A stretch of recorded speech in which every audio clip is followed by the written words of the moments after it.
అందరికీ జై Hind. Saudi Arabia ఒక వెధవ పని చేసింది. ఏంటంటే పాకిస్తాన్కి చెందిన ఆసిమ్ మునీర్కి ఒక highest civilian award of Saudi Arabia ఇచ్చింది. మనం కొంచెం హిస్టరీలోకి వెళ్తే 2016లో మన భారత ప్రధాని మోదీ గారికి వీళ్ళు సెకండ్ హైయెస్ట్ సివిలియన్ ఆర్డర్ ఇచ్చారు, ఆర్డర్ ఆఫ్ అబ్దుల్ అజీజ్ అని చెప్పేసి.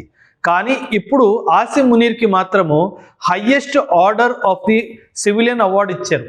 అంటే మనం అనుకోవచ్చు వాళ్ళ దేశం కదా, వాళ్ళ ఇష్టం కదా అని. కానీ ఇక్కడ మనం అర్థం చేసుకోవాల్సిన విషయం ఏంటంటే 2016లో మన భారత ప్రధాని గారికి అవార్డు ఇచ్చినప్పుడు 2025 ఈరోజు 9 సంవత్సరాల్లో మనము సౌదీ అరేబియాకి దాదాపు 36 లక్షల కోట్ల బిజినెస్ ఇచ్చాము.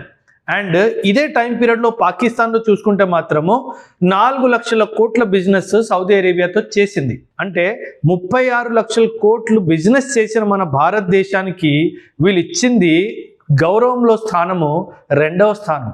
నా అభిప్రాయం ఏంటంటే ఖచ్చితంగా మన భారత ప్రభుత్వం ఈ అవార్డుని తిరిగి ఇచ్చేయాలి అని నేను అనట్లేదు, ఎందుకంటే దానివల్ల మన సంబంధాలు పాడయ్యే అవకాశం ఉంది. కానీ అసంతృప్తినైతే మాత్రం ఖచ్చితంగా సౌదీ అరేబియాకి తెలియపరచాల్సిన అవసరం ఉంది, ఎందుకంటే ఇది మన దేశ గౌరవం సంబంధించిన విషయం. అసలు ఆసిమ్ మునీర్ ఏం సాధించాడని అక్కడికి వెళ్ళి అక్కడ స్పీచ్లో ఏమన్నాడంటే, ఇండియాతో పాటు నేను ఆపరేషన్ సింధూర్లో పోరాడుతున్నప్పుడు ఆ దేవుడు నన్ను సహాయం చేశాడు అని అన్నాడు. అంటే నేను కాదు నా దేశాన్ని రక్షించింది, ఆ దేవుడు రక్షించాడని చెప్పి ఆయన చేతగాని తనాన్ని ఆయనే తెలియపరచుకున్నాడు. అలాంటి ఓ వెధవకి ఇంత పెద్ద అవార్డు ఇచ్చి సౌదీ అరేబియా తన దేశాన్నే కించపరుచుకుంది, ఇంకేం చేయలేదు.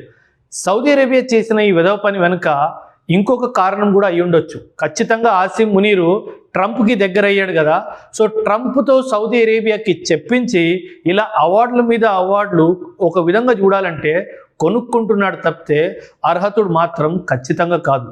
సో ఈ అంశంపై మీ అభిప్రాయాల్ని ఖచ్చితంగా కమెంట్స్లో తెలియజేయండి. థ్యాంక్ యూ అండ్ జై హింద్.